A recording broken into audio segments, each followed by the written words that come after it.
Hello students, मैं अंजलि पयाल स्वागत करती हूं आपका आईसीटी वर्चुअल क्लासरूम देहरादून से। कैसे हैं आप सब लोग? उम्मीद करती हूं आप सब लोग अच्छे होंगे और अपनी लाइफ में बहुत बेहतर कुछ कर रहे होंगे। आज हम बात कर रहे हैं क्लास 9th के साइंस की, और जैसा कि आपका चैप्टर चल रहा है एटम्स एंड मॉलिक्यूल, यानी परमाणु एवं अणु के बारे में हम यहाँ पर पढ़ रहे हैं।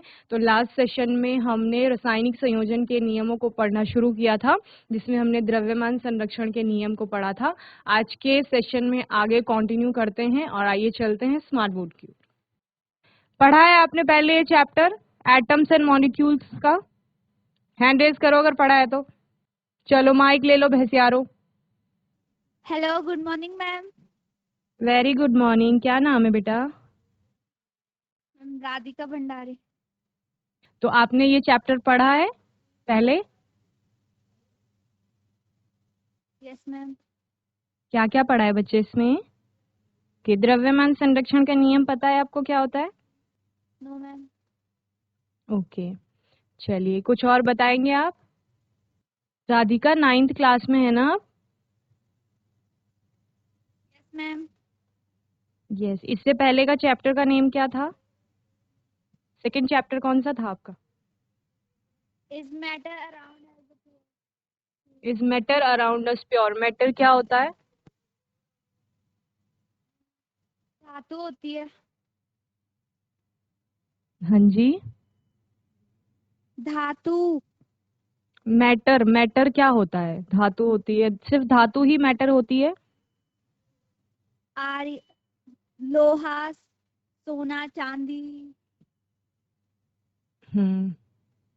चलिए, राधिका किसी और को माइक देंगे। वेरी गुड राधिका, जल्दी से किसी और को माइक दो। Ma'am morning ma'am. Very good morning. क्या नाम है बेटा? रानी जोशी। रानी। रानी, मैटर के बारे में बताओगे आप? मैटर क्या होता है? पदार्थ जिसे कहा जाता है। चलिए, कोई बताएगा मुझे मैटर के बारे में? GIC Bhainsiyaro, GIC Jaspur. Very good Rani, sit down बच्चे। कोई भी बताइए मैटर क्या होता है, पदार्थ किसे कहा जाता है? अगर आपने बोला कि मैम हमने सेकंड चैप्टर पढ़ा है is matter around us pure, यानी कि क्या हमारे आसपास के पदार्थ शुद्ध है, तो शुद्धता की बात तो बाद में होगी। पहले ये बताओ पदार्थ क्या होता है, मैटर किसे कहा जाता है? बताओ। GIC Jaspur, anyone? What is matter? पूरा चैप्टर पढ़ लिया, एक्सरसाइज कंप्लीट कर ली है, क्वेश्चन आंसर सारे देख लिए हैं। पदार्थ क्या है मुझे बताओ। आपके सामने आपके नोटबुक पड़ी हुई है, सबके पास है नोटबुक। वो क्या है? वो पदार्थ है। क्यों है पदार्थ? क्योंकि उसमें मास है, द्रव्यमान वो रखती है। उसको उठाओ तो आपको वेट, भार जैसा फील होगा, यानी उस पर द्रव्यमान है। इसके अलावा जब आप उसको कहीं पर रख रहे हैं तो वो स्थान भी घेर रही है। तो हर एक वो चीज जिसमें द्रव्यमान था और आयतन है, वो आपकी पदार्थ यानी मैटर की श्रेणी में आएगी। यानी कि तो इस तरह से आपने मैटर के बारे में पढ़ा था सेकंड चैप्टर में। इस चैप्टर में हम उस मैटर को तोड़ करके देख रहे हैं कि उसके अंदर क्या है। ठीक है, तो आपने बोला हम एटम्स की बात करेंगे, मॉलिक्यूल्स की बात करेंगे, या आप जब सेकंड चैप्टर में यौगिकों के बारे में पढ़ रहे थे तो कोई भी यौगिक जो बन रहा है, आपने बोला कि मैम अलग अलग एलिमेंट्स और उनके जो एटम्स होते हैं वो आपस में कंबाइन होते हैं, और कंबाइन हो करके हमारा एक प्रोडक्ट बनता है, एक कंपाउंड बनता है। उस कंपाउंड को बनने में या किसी भी रासायनिक अभिक्रिया में होने में आपका कुछ आपकी क्या होती हैं, रासायनिक संयोजन के नियम होते हैं, जिनको कोई भी रासायनिक अभिक्रिया स्वयं से फॉलो करती है। ये आपने बोला, जिसमें हमने सबसे पहले द्रव्यमान संरक्षण के नियम की बात। तो हम चले थे एंटोनी एल लेवोजियर को लेके। ठीक है ना, ध्यान से सुनेंगे। अभी किस चीज की बात हो रही है? रासायनिक संयोजन के नियम की बात हो रही है, केमिकल कॉम्बिनेशन। केमिकल कॉम्बिनेशन से क्या समझ रहे हो? कंबाइन हो रही हैं चीजें आपस में, और कंबाइन होने में वो आपके कुछ नियमों का पालन करेगी, जिनमें जिनमें कि आपके दो नियम यहाँ पर आप मेनली पढ़ेंगे, जिसमें एक आपका द्रव्यमान संरक्षण का नियम है, यानी law of conservation of mass, and second one is स्थिर अनुपात का नियम, लॉ ऑफ डेफिनेट प्रोपोर्शन। ठीक है, अब ये दोनों चीजें हैं क्या? अगर मैं बहुत सिंपल सा एग्जांपल लूं कि हाइड्रोजन आपकी ऑक्सीजन के साथ कंबाइन हो रही है, क्या कहा मैंने? हाइड्रोजन ऑक्सीजन के साथ कंबाइन हो रही है यानी जुड़ रही है, और जुड़ करके क्या बनाती है? आपका वाटर फॉर्म करती है यानी H2O बन रहा है। ठीक है, तो ये रिएक्शन जब भी होगी ये इन दोनों नियमों का पालन करेगी। पहला नियम क्या है? द्रव्यमान संरक्षण का नियम, यानी द्रव्यमान संरक्षित रहेगा। ऊर्जा संरक्षण का नियम पढ़ते थे आप लोग कि ऊर्जा न तो नष्ट होती है न उत्पन्न होती है, बस एक रूप से दूसरे रूप में रूपांतरित हो जाती है। द्रव्यमान संरक्षण का नियम भी यही कहता है कि द्रव्य ना ही नष्ट होगा और ना ही उत्पन्न होगा। द्रव्य यानी मैटर जिसको आप बोल रहे हो, ठीक है, या आप मास उसको बोल देते हैं। तो द्रव्य जब नष्ट नहीं हो रहा है और ना ही उत्पन्न हो रहा है, नष्ट होने का मतलब कमी आना, तो द्रव्यमान में कमी नहीं आएगी। उत्पन्न भी नहीं हो रहा है तो बढ़ोतरी भी नहीं होगी। जब ना तो कमी आ रही है ना बढ़ोतरी हो रही है, तो यानी कैसे रहेगा? सेम रहेगा। और ये कब हो रहा है? जब आपकी कोई रासायनिक अभिक्रिया हो रही होगी उस समय पर। ठीक है, चलिए एक कॉमन एग्जांपल लेकर चलते हैं। यहाँ पर मेरे पास ए था और बी था, ठीक है, ए और बी को मैंने मिला दिया। ध्यान से देखेंगे, ए और बी मेरे पास दो पदार्थ थे, या दो आप एलिमेंट्स बोल सकते हो, एक एलिमेंट एक कंपाउंड हो सकता है, कुछ भी हो सकता है। ए और बी दो चीजें थी बेसिकली। इन दोनों को मैंने मिला दिया और इनको मिलाने पर सी और डी बना। पहले तो ये आपकी पूरी क्या है? एक केमिकल रिएक्शन है या इक्वेशन जिसे आप बोलते हैं, ये आपकी एक क्या है? रासायनिक अभिक्रिया यहाँ पर हो रही है। ये पूरा क्या दिखा रहा है कि यहाँ पर ये एक केमिकल रिएक्शन हो रही है, रासायनिक अभिक्रिया हो रही है। जहां पर आपने क्या किया? ए और बी को मिलाया, प्लस का साइन क्या बता रहा है आपको कि इन दोनों को आप आपस में ऐड कर रहे हैं या मिला रहे हैं। तो इन दोनों को आपने मिलाया, उसके बाद सी और डी आपका बना। ठीक है, तो पहले आपके पास क्या था? ए और बी दो चीजें थी, इससे आपको क्या प्राप्त हुआ? सी और डी दो चीजें प्राप्त हुई। ए और बी आपका लेफ्ट हैंड साइड में है, आपको दिख रहा होगा बाईं ओर, और राइट हैंड साइड में आपके पास सी और डी है। कुछ भी कंफ्यूजन नहीं करना है। ए और बी अभिक्रिया से पहले आपके पास चीजें थी, अभिक्रिया हो रही है ना, अभिक्रिया क्या हो रही है? दोस्ती हो रही है ए और बी की, और दोस्ती करके वो सी और डी बना रहे हैं। तो ये अभिक्रिया के पहले आपके पास थे। ठीक है, अब अभिक्रिया हो गई। एरो आपको क्या शो करता है? ये एरो जो है ये आपको बता रहा है कि प्रोसेस चल रही है, आपकी प्रक्रिया चल रही है। इसके बाद सी और डी बन गए। ये क्या है? ये अभिक्रिया के बाद आपको प्राप्त हुआ है। ठीक है, तो जो चीजें अभिक्रिया होने से पहले आपके पास होती है, जीआईसी जसपुर सुन रहे हैं या बातें कर रहे हैं बॉयज? अभिक्रिया के पहले जो आपके पास है उसको क्या कहा जाता है? अभिकारक कहा जाता है, यानी कि रिएक्टेंट जिसे आप बोलते हैं। क्लियर? अभिक्रिया होने से पहले जो आपके पास है उसको अभिकारक यानी कि रिएक्टेंट कहा जाएगा। अभिक्रिया हो गई, उसके बाद जो आपको मिला, क्या मिला? सी और डी बन गया। मैम हमने ए और बी को मिलाया था, सी और डी बन गया। ये सी और डी अभिक्रिया के बाद, जब अभिक्रिया हो गई, संपन्न हो गई, उसके बाद आपको प्राप्त हो रहा है, और इसको क्या कहा जाता है? इसको आपका उत्पाद कहा जाता है, यानी कि प्रोडक्ट जिसे आप कहते हैं। ठीक है, तो क्या क्या है आपके पास? रासायनिक अभिक्रिया में अभिक्रिया होने से पहले जो चीजें हमारे पास थी उनको हम अभिकारक कहते हैं, और अभिक्रिया होने के बाद हमें जो प्राप्त होता है उसको प्रोडक्ट यानी कि उत्पाद कहा जाता है। तो दो चीजें हो गई रासायनिक अभिक्रिया में, ये दोनों आपके रिएक्टेंट्स हो गए और ये दोनों आपके क्या हो गए? प्रोडक्ट्स हो गए। ओके, तो रिएक्टेंट्स और प्रोडक्ट। अब द्रव्यमान संरक्षण का नियम क्या कह रहा है? ये एक रासायनिक अभिक्रिया हो रही है, हमेशा ऐसे ही होगी। ए और बी को मिलाया जाएगा, सी और डी आपका बनेगा हमेशा। ये हम एक जनरल एक कॉमन रिएक्शन ले रहे हैं, इसमें कुछ भी बन सकते हैं आपके प्रोडक्ट अलग अलग। तो कोई भी जो रासायनिक अभिक्रिया होगी वो हमेशा इन नियमों का पालन करेगी, जिनमें से कि पहला आपका क्या है? यहाँ पर द्रव्यमान संरक्षण का नियम है। अब ये द्रव्यमान संरक्षण का नियम क्या है, इसको यहाँ पर देखिए आप। द्रव्यमान संरक्षण का नियम कहता है, ध्यान से सुनिए, ए और बी को मिलाया गया, सी और डी बना, तो उतना ही बनेगा जितना पहले था आपके पास, उससे एक्स्ट्रा कुछ भी नहीं बनेगा, ना ही उससे कम कुछ हो। तो जब आपका कुल द्रव्यमान संरक्षित रह रहा है, इसका मतलब क्या है कि अभिकारकों का जो कुल द्रव्यमान था वो उत्पाद के कुल द्रव्यमान के बराबर हो जाएगा। समझ गए? जब द्रव्य ना तो उत्पन्न हो रहा है, अगर उत्पन्न होता यहां पर कुछ और आपका द्रव्यमान आ जाता तो फिर आपका द्रव्यमान क्या हो जाता? बढ़ जाता उत्पाद का। अगर आप कह रहे हो कि कमी आएगी द्रव्यमान में, तो वहां पर क्या हो जाता? आपका द्रव्यमान कम हो जाता। लेकिन द्रव्यमान संरक्षण का नियम कह रहा है कि अभिकारकों का जो कुल द्रव्यमान होगा रासायनिक अभिक्रिया में, वो उत्पाद के कुल द्रव्यमान के बराबर होगा। ठीक है, देखो अभिकारकों का द्रव्यमान क्या है?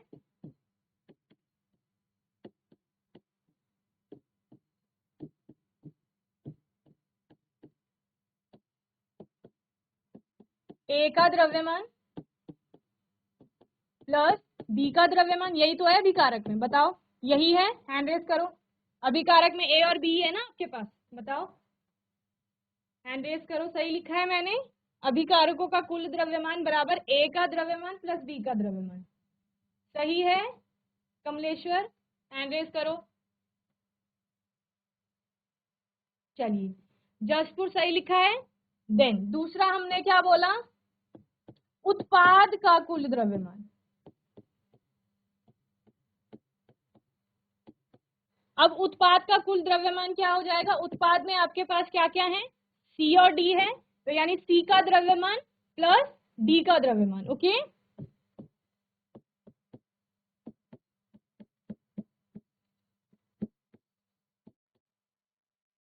ये हमने द्रव्यमान निकाल लिया दोनों का।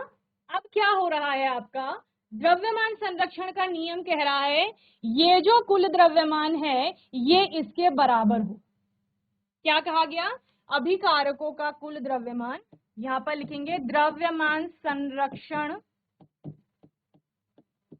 के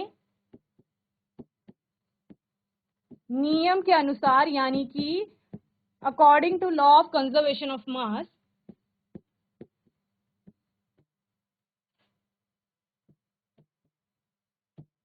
अभिकारकों का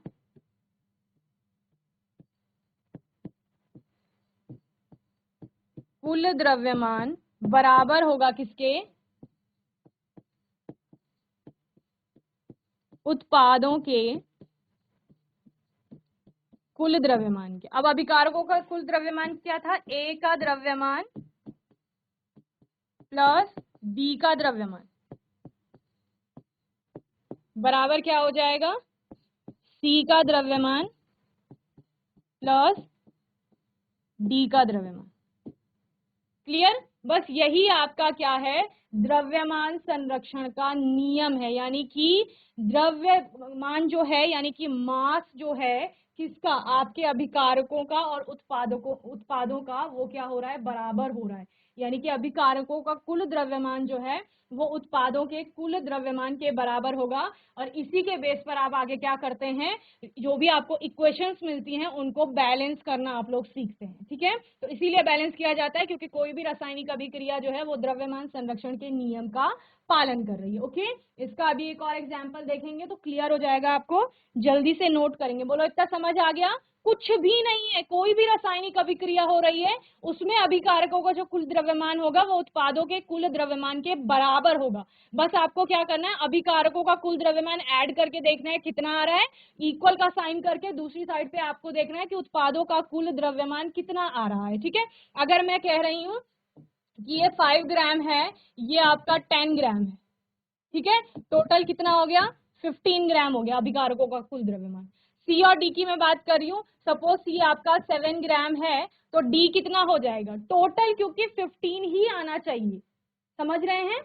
तो ये डी क्या हो जाएगा आपका? 8 ग्राम हो जाएगा, यानी ये भी 15 ग्राम आ गया। क्लियर? तो ये और ये आपस में क्या हो गए? बराबर हो गए। अभिकारकों का जो कुल द्रव्यमान था वो उत्पादों के कुल द्रव्यमान के बराबर हो गया है। बस यही आपको ध्यान रखना है। कमलेश्वर, इतना समझ आया बच्चों सभी को? हैंड रेस करो, समझ आया ना कि नहीं आया? ठीक है, वेरी गुड। जसपुर, समझ आया? हैंड रेस करो समझ आया तो। ओके, देखो कुछ भी नहीं हो रहा है, हम चले थे हाइड्रोजन और ऑक्सीजन को लेकर के कि मैडम हाइड्रोजन लिया गया है, ऑक्सीजन लिया गया है, उन दोनों को कंबाइन करके हम वाटर बना रहे हैं, आपने बोला ठीक है। तो वो कह रहा है कि हाइड्रोजन और ऑक्सीजन का जो टोटल मास होगा वो इक्वल होगा किसके, आपके वाटर के मास के। ओके, देन यही आपका द्रव्यमान संरक्षण का नियम है। कमलेश्वर, क्या नाम है बेटा आपका? Good morning. Good morning ma'am. क्या नाम है आपका? बबीता। बबीता। कौन सा चैप्टर चल रहा है? थर्ड। थर्ड चैप्टर चल रहा है। क्या नाम है चैप्टर का? Atoms and molecule. GIC Jaspur. बात क्यों नहीं कर रहे हैं आप लोग? नहीं आया समझ तो दोबारा बताया जाएगा ना। बेसिक चीजें पूछ रही हूँ आपसे। चैप्टर का नेम पता है आपको? थर्ड चैप्टर चल रहा है, क्या पढ़ा वो पूछ रही हूँ। Good morning ma'am. Very good morning. क्या नाम है बेटा? मैम विनीता। विनीता। विनीता, कौन सा चैप्टर चल रहा है बच्चे? मैम तीसरा। तीसरा चल रहा है। क्या नाम है चैप्टर का? Atom and molecule. यस, क्या पढ़ा आपने एटम्स एंड मॉलिक्यूल्स में? मैम परमाणु और अणु के बारे में। चलिए, very good Vinita, seat down बच्चे। कुछ भी अलग नहीं है। देखो बेसिक एग्जाम्पल ले लेते हैं। खिचड़ी सबने देखी होगी, खिचड़ी बनती है ठीक है, किस किस चीज से बनती है? चावल, दाल, वेजिटेबल्स डालते हैं हम लोग, घी डालते हैं, ऑयल डालते हैं, या फिर स्पाइसेस डालते हैं, यही सब चीजें डालते हैं। एक प्रोसेस के थ्रू जाते हैं, एक रेसिपी फॉलो करते हैं, जो भी आप लोगों की रेसिपी होगी वो फॉलो करते हैं, उसके बाद हमारी खिचड़ी बन जाती है। द्रव्यमान संरक्षण का नियम कह रहा है कि जितने आपने इंग्रेडिएंट्स लिए हैं, आपने चावल लिया है, आपने दाल ली है, आपने वेजिटेबल्स ली हैं, स्पाइसेस लिए हैं, घी, ऑयल, जो भी चीज आपने लिया है, उनका जो कुल द्रव्यमान होगा वो आपके जो खिचड़ी प्रॉपर बन के आएगी आपकी डिश, उसके द्रव्यमान के बराबर होगा, उससे कम नहीं होगा, ना ही उससे ज्यादा होगा। बस ये है। वो मैंने आपको जो खिचड़ी में आपने इंग्रेडिएंट्स डाले थे वो मैंने ए बी सी डी की फॉर्म में आपको बता दिए कि ए और बी था आपके पास और सी और डी आपका बन गया। ए और बी का जो कुल द्रव्यमान था वो सी और डी के कुल द्रव्यमान के बराबर होगा। देखो यहां पर दिख भी रहा है आपको, स्क्रीन में देखिए। ए का द्रव्यमान 5 ग्राम था, बी का द्रव्यमान 10 ग्राम था। कुल अभिकारकों का द्रव्यमान कितना हो गया? 15 ग्राम हो गया, 15 ग्राम। द्रव्यमान संरक्षण का नियम कह रहा है कि अगर ए और बी को मिलाने से सी और डी बन रहा है तो उस सी और डी का कुल द्रव्यमान 15 ग्राम ही आना चाहिए, और चाहे उसमें उनके अलग अलग द्रव्यमान बदल जाएं, लेकिन टोटल जो मास होगा वो उसी के इक्वल होगा। यानी रिएक्टेंट का जो टोटल मास होगा वो प्रोडक्ट के टोटल मास के इक्वल होगा। इसीलिए जब आपने कहा कि मैम सी का द्रव्यमान हमें दिया गया है 7 ग्राम है, तो डी का कितना होगा, तो क्योंकि हमें पता है कि वो टोटल उसका जो मास है वो 15 ही आएगा, इसलिए हमने 15 से 7 को माइनस किया और हमें पता चल गया कि जो डी का आपका मास होगा वो 8 ग्राम होगा। तो आपको दोनों जगह दिख रहा है, ए प्लस बी का जो टोटल मास आया वो भी 15 ग्राम है, और सी प्लस डी का जो टोटल मास आया वो भी 15 ग्राम ही है। ठीक है, तो द्रव्यमान संरक्षण का नियम जो आपका लेवोजियर या लेवाशिया आप पढ़ते हैं उनके द्वारा दिया गया, उन्होंने बोला कि किसी भी अभिक्रिया में जो अभिकारकों का कुल द्रव्यमान होगा वो उत्पादों के कुल द्रव्यमान के बराबर रहता है। अर्थात जो द्रव्यमान होता है ना तो उसमें किसी भी प्रकार की वृद्धि होती है और ना ही उसमें किसी भी प्रकार की कमी होती है। It means law of conservation of mass states that mass can neither be created nor destroyed in a chemical reaction. किसी भी रासायनिक अभिक्रिया में जब भी कोई रासायनिक अभिक्रिया हो रही है, ए और बी मिलकर के सी और डी बना रहे थे, ये आपकी एक रासायनिक अभिक्रिया थी। कोई भी रासायनिक अभिक्रिया को आप नहीं बोलेंगे फॉलो करने के लिए कि द्रव्यमान संरक्षण का नियम फॉलो करो, या मैं नहीं बोलूंगी, वो स्वयं से उस द्रव्यमान संरक्षण के नियम का पालन करेगी। जब मैं हाइड्रोजन और ऑक्सीजन की बात कर रही हूं कि वो आपस में कंबाइन होकर के वाटर फॉर्म कर रहे हैं, तो वो स्वयं से इस द्रव्यमान संरक्षण के नियम का पालन करेंगे। ओके, और उसमें आपका ना तो द्रव्य उत्पन्न हो रहा है और ना ही नष्ट हो रहा है। जब द्रव्य उत्पन्न नहीं होगा तो द्रव्यमान में किसी भी प्रकार की बढ़ोतरी नहीं होगी। जब द्रव्य नष्ट नहीं होगा तो किसी भी प्रकार की द्रव्यमान में कमी नहीं आएगी, बस उसका रूप बदल रहा है वहां पर कि आपको पहले ए और बी के फॉर्म में वो दिख रहा था, अब आपको सी और डी के रूप में दिख रहा है। ओके, चलिए यहां पर एक एग्जांपल लेके चलते हैं हम लोग। लकड़ी जलते हुए देखी होगी आप लोगों ने।